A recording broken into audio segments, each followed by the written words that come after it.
The creative school for quality and innovative education. करें एक बेहतर कल की शुरुआत आज से।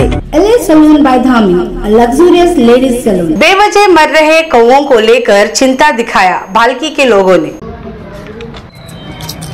नमस्कार, मैं वर्षा रानी, आप देख रहे हैं बीके न्यूज में आपका स्वागत है। Bidar district Bhalki taluka government hospital के परिसर में आए दिन कौवे मरकर गिरने की घटना सामने आ रही है। इसे देख लोग डर रहे हैं और बर्ड फ्लू को लेकर चिंता जाहिर कर रहे हैं। कर्नाटक रक्षण वेदी के डिस्ट्रिक्ट प्रेसिडेंट संतोष सिरकर ने बात करते हुए बताया कि आए दिन कौओं का इस तरह से मरना चिंता का विषय बना हुआ है, जिसको लेकर संतोष सिरकर ने कहा कि बिना कारण के कौवे का मरना कहीं चेतावनी तो नहीं कि आने वाले दिनों में बिदर बर्ड फ्लू का शिकार न हो। इसीलिए इस मामले को गंभीरता से लेते हुए जांच करने की मांग की, ताकि लोगों के दिलों का डर दूर हो सके। ಕರ್ನಾಟಕ ಜನತೆಗೆ ವಂದನೆಗಳು ತಿಳಿಸ್ತಾ ಇವತ್ತಿನ ದಿನ ನಾವು ಬೀದರ್ ಜಿಲ್ಲೆ ಹೆಸರುವಾಸಿ ಆಗಿರ್ತಕ್ಕಂಥ ಭಾಲ್ಕಿ ತಾಲೂಕಿನ ಒಂದು ಸರ್ಕಾರಿ ಆಸ್ಪತ್ರೆ ಮುಂದೆ ನಾವೆಲ್ಲ ನಿಂತಿದ್ವಿ।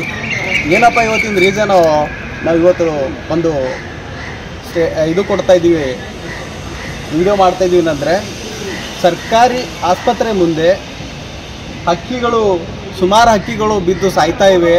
ಆದರೂ ಕೂಡ ಅದು ಬೇರೆ ಈಗಿನ ದಿನದಲ್ಲಿ ಹಕ್ಕಿ ಜ್ವರ ಅಂತ ಎದ್ದು ಕಾಣಿಸ್ತಾ ಇದೆ ಎಲ್ಲ ಕಡೆ।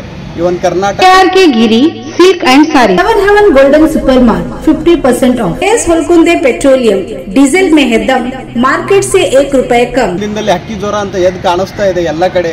ಇವನ್ ಕರ್ನಾಟಕದ ತುಂಬೆಲ್ಲ ಹಕ್ಕಿ ಜ್ವರ ಸದ್ದು ಮಾಡ್ತಾ ಇದೆ। ಆದರೂ ಕೂಡ ಇಲ್ಲಿನ ಏನು ಅಧಿಕಾರಿಗಳಾಗಲಿ ಸಚಿವರಾಗಲಿ ಮತ್ತು ಶಾಸಕರಾಗಲಿ ಇದರ ಬಗ್ಗೆ ಯಾವುದೇ ಥರದ ಒಂದು ಒತ್ತು ಕೊಡ್ತಾ ಇಲ್ಲ। ಈ ಹಿಂದೆ ಕೂಡ ನಾವು ಹಲವಾರು ಸಲ ಸರ್ಕಾರಿ ಆಸ್ಪತ್ರೆ ಬಗ್ಗೆ ನಾವು ಧ್ವನಿಯನ್ನು ಎತ್ತಿದ್ವಿ, ಈ ಥರ ಇದೆ, ಈ ಥರ ಸಮಸ್ಯೆಗಳಿವೆ, ಅದಕ್ಕೆ ಪರಿಹಾರ ಒದಗಿಸ್ಕೊಡಿ ಅಂತ ಸುಮಾರು ಸಲ ಜಿಲ್ಲಾ ಆರೋಗ್ಯ ಅಧಿಕಾರಿಗಳಿಗೂ ಕೂಡ ಮನವಿ ಪತ್ರ ಕೊಟ್ಟಿದ್ವಿ।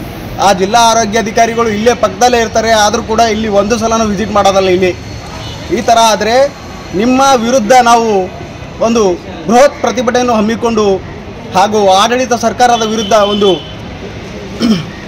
ಧ್ವನಿಯನ್ನು ಎತ್ತಿ ನಾವು ಇದಕ್ಕೆ ಸಮಸ್ಯೆಗೆ ಪರಿಹಾರ ಏನು ಬೇಕು ಅದನ್ನು ಮಾಡೋಕ್ಕೆ ನಾವು ರೆಡಿ ಇದ್ದೀವಿ ಅಂತ ಸಂತೋಷ್ ಶೇರಿಕಾರ್, ಜಿಲ್ಲಾಧ್ಯಕ್ಷರು, ಬೀದರ್।